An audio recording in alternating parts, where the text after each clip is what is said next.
प्यारे बच्चों, आज हम कक्षा 10वीं गणित का महत्वपूर्ण अध्याय है अध्याय 11 ज्यामितीय आकृति में समरूपता, क्लास 10 मैथ्स सीजी बोर्ड का। ये 3 नंबर के लिए प्रश्न एग्जाम में पूछे गए थे 2017 में। तो ध्यान देंगे, इस तरह के हम इस वीडियो में 3 प्रश्न अध्ययन करेंगे। तो चलिए देखते हैं। सबसे पहला प्रश्न, दो समरूप त्रिभुजों के क्षेत्रफलों का अनुपात है ना 81:64 है, तो उसकी संगत भुजाओं का अनुपात क्या होगा।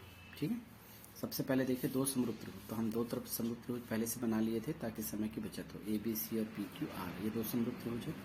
इसके क्षेत्रफल में तो यहाँ पर हम लिखेंगे कि त्रिभुज ए बी सी समरूप का संकेत है त्रिभुज पी क्यू आर का। ठीक है, अब यहाँ पर क्या दिया गया है देखेंगे। इसका अनुपात दिया है 81:64। तो हमें पता होता है त्रिभुज का क्षेत्रफल का अनुपात। सूत्र त्रिभुज ए बी सी बटा त्रिभुज हमने माना है पी क्यू आर, दोनों का क्षेत्रफल है ना, दोनों का क्षेत्रफल का अनुपात, ये अनुपात कहलाता है। ये होता है संगत भुजा के वर्ग के बराबर।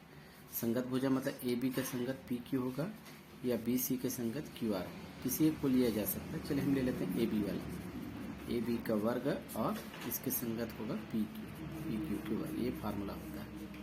तो हम क्या करेंगे, इसमें दिया है ए बी सी का क्षेत्रफल, यानी पहले का 81 और दूसरे का क्या है 64। ये दी गई है, तो इसमें हम रख देंगे। बहुत छोटा प्रश्न है, तो यहाँ पर 81 लिखेंगे, नीचे में लिखेंगे 64 बराबर ए बी का वर्ग बटा पी क्यू का वर्ग के बराबर है ना। जो गतियों लिख दीजिए। अब यहाँ पर देखेंगे प्रश्न में 81 लिखा है, ये किसका वर्ग होता है 9 का, और 64 जो होता है वो होता है 8 का वर्ग बराबर ए बी का वर्ग बटा पी क्यू का वर्ग। इस तरफ हल करते हैं आगे। 9 का वर्ग है 8 का वर्ग, अर्थात दोनों का एक साथ हम लिख सकते हैं घातांक के नियम से 9/8 पूरे का वर्ग बराबर। इसी प्रकार ए बी का वर्ग पी क्यू का वर्ग है, तो क्या लिखेंगे इसे ए बी बटा पी क्यू, दोनों का वर्ग एक साथ लिख दिया जाएगा। इससे फायदा होगा, वर्ग वर्ग को हटा देंगे। तो हमें संगत भुजा का अनुपात पूछा है, ए बी बटा पी क्यू, ये दोनों क्या है संगत भुजा है। ठीक है, इसे हम सजाती रूप में लिख सकते हैं, ए बी बटा को यहाँ पर अनुपात में लिख सकते हैं पी क्यू बराबर, इसे हम अनुपात में लिखेंगे तो 9:8, यही आपका आंसर होगा। इस तरह से आप इस सवाल को बना सकते हैं। ठीक है, नेक्स्ट प्रश्न देखते हैं। ठीक इसी तरह का ये प्रश्न है, सेम टू सेम, सिर्फ डाटा बदले गए हैं। ये भी 2017 में पूछा गया। तो यहाँ पर क्या दिया गया देख सकते हैं, दो समरूप त्रिभुजों का क्षेत्रफल का अनुपात, ठीक है 25:9 दिया गया, और उसके संगत भुजा में हमें क्या करना है अनुपात ज्ञात करनी है।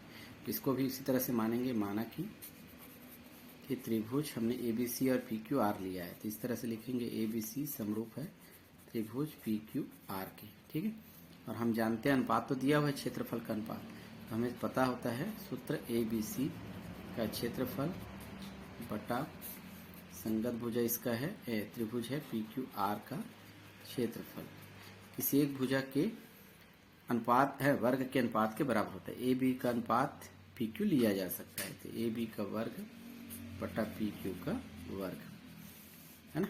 तो यहाँ पर देखेंगे ए बी सी का क्षेत्रफल का अनुपात कितना है 25, और पी क्यू के क्षेत्रफल का अनुपात कितना है 9 है।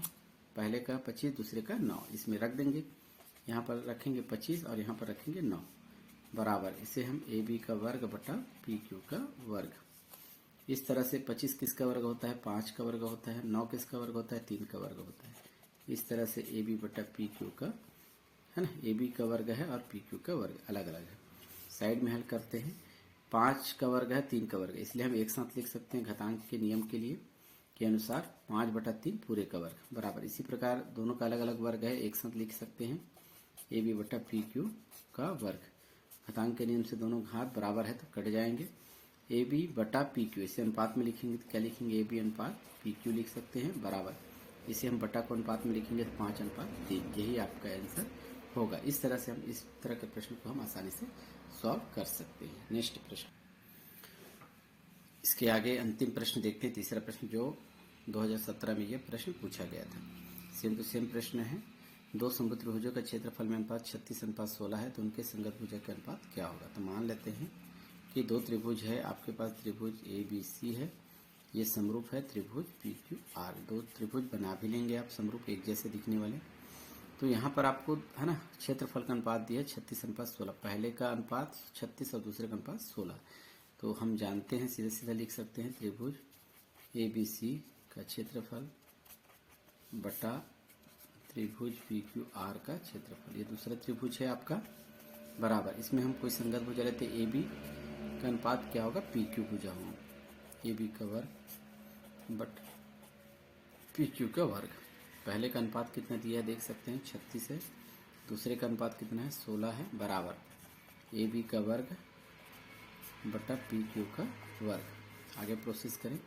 36 को हम 6 का वर्ग लिख सकते हैं और 16 को लिख सकते हैं 4 का वर्ग। ये दोनों AB का वर्ग है और नीचे है PQ का वर्ग। इस तरह से दोनों का वर्ग है, 6 का वर्ग 4 का, एक साथ लिख सकते हैं 6/4 का वर्ग। ठीक है। इसी प्रकार AB का वर्ग है, PQ का वर्ग है, तो AB बटा PQ का वर्ग, एक साथ वर्ग लिख सकते हैं। वर्ग वर्ग क्या हो जाएगा, कट जाएगा। इसमें देख पा रहे हैं यहाँ पर क्या बचेगा, 6/4 बराबर AB बटा PQ।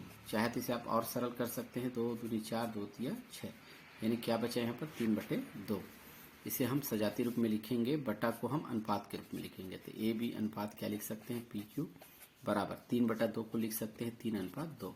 यही आपको पूछा गया है, ये आपका आंसर होगा।